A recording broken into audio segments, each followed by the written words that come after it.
So I'm saying a lot, and I'm hearing a lot of silence. So that probably means that I'm making you think. And I hope that's what it means.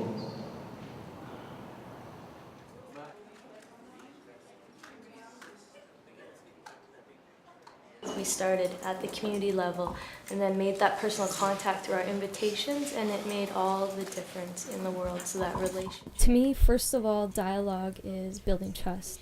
It's making yourself vulnerable. It's very uncomfortable.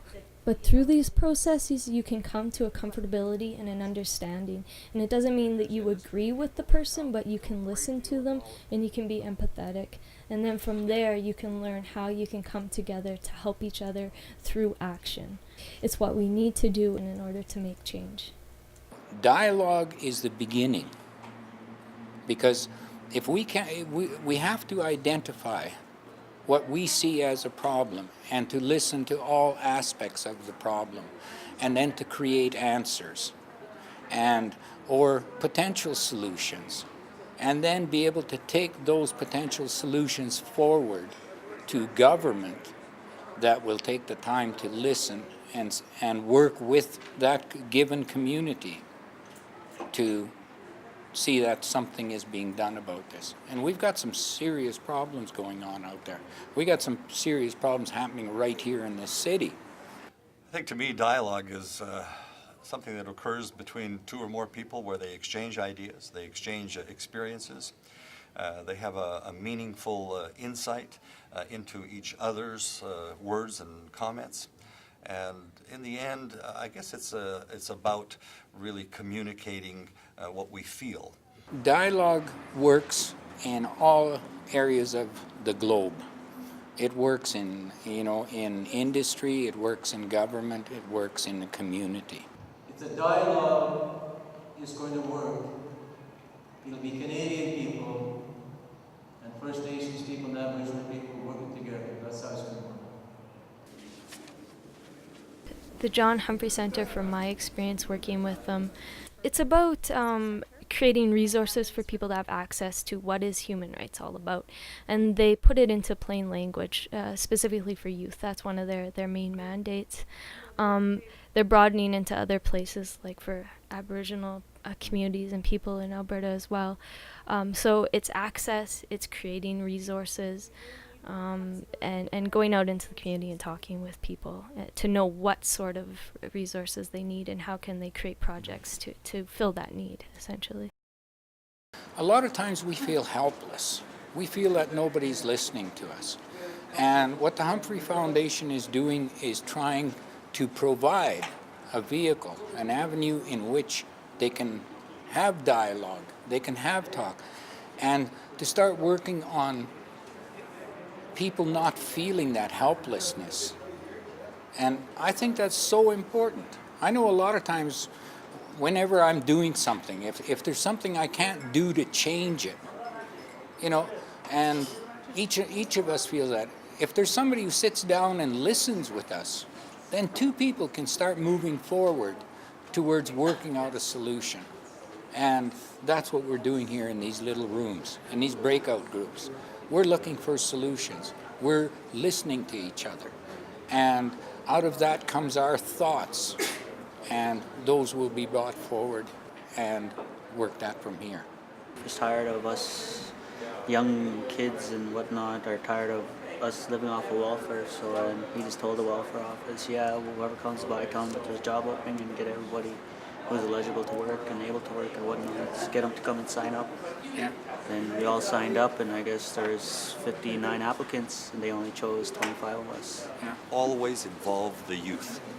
If you don't have youth participating, you have missed a great opportunity to communicate, to share, to learn from them, and to encourage and motivate them to take over and really feel like they're participants in moving our society forward. Do you think this will work? Looking at the course, do you think it'll work to, for the both of you? I'm not too sure on some people, but if some of us that put our minds to it, I'm pretty sure we can. Yeah. Our situation with young people, You know, there are leaders of tomorrow. And I think you saw in here yesterday and in today, there's a lot of young people who are attending this conference. Well, this is a beginning, a learning for them, and potentially maybe a direction in which they can go for the future as becoming leaders themselves, or at least knowing how to create an avenue in which they do not feel helpless about given situations. Yeah, well, I think in order for it to work, the both of us have to meet halfway and then agree on terms. And Main thing I learned about is a lot of different groups.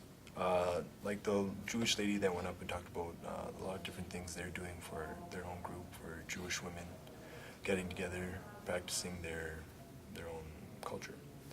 And also the other group that came up where they have the big group of different religions all together. I found that very interesting, where they all just come together and kind of meet and talk about their own differences and what's similar to what they do. We realize that when we come together in dialogue and discussion to learn about each other, yes, we start with familiarity, but those things that make us different, those things that make us unique in our individual cultures, religions, and traditions, those are the things that are of value. Those are the things that enrich us in being part of a centre, being part of a community, being part of Canada, being part of the world. That seems to be a fairly new idea, that I don't have to convert you. I just need to be in dialogue with you and understand what your tradition is. And how can it impact my tradition? How can it impact the way I see the world? It's important, I think, to understand each other. I think it's important, I believe, for people to know where we come from and the differences. And once we understand those differences, obviously there is a way forward and a way to mend bridges and a way to heal wounds. And I believe that the suffering of the Jewish community and the suffering of the Aboriginal community has much in common. We have been a persecuted people for many ages. We have been marginalized, victimized. Needless to say, the Jewish people suffered immensely from the Holocaust, and this is common knowledge. So to understand the backgrounds of these peoples and to move forward together and build bridges, I think is extremely important.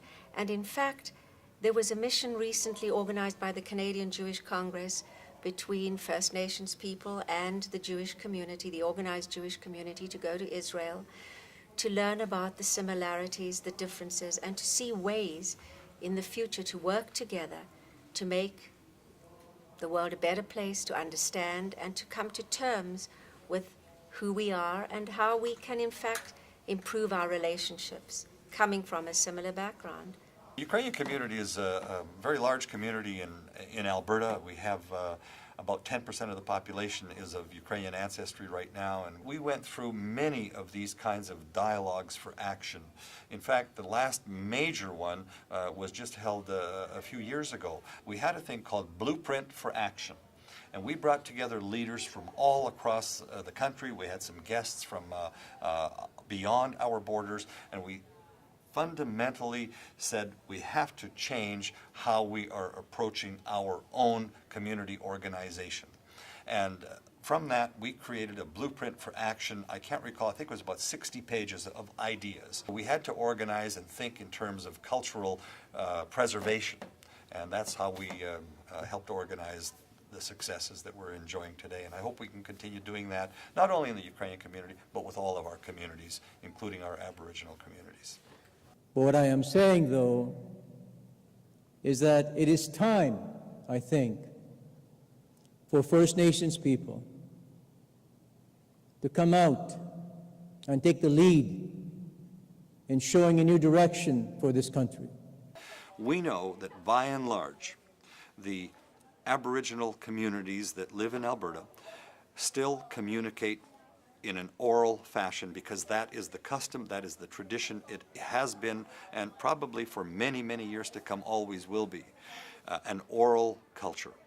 So when I talk about some of these other actions that work in a different community, I'm not for a moment suggesting that they might work exactly in the same fashion in and with the Aboriginal community. The key for me is to go out and have these hundreds of meetings, such as I have alluded to, because to sit down and actually talk with someone gives you a chance to see body language, gives you a chance to see what sort of passion is in that person's eyes and speech and gestures and so on. So communication to me is very much about that first step of oral contact. And with Aboriginal issues, there's so much history to them. I am very impressed with John Humphrey Society taking the risk of trying to get a dialogue going between our people and non-Aboriginal people.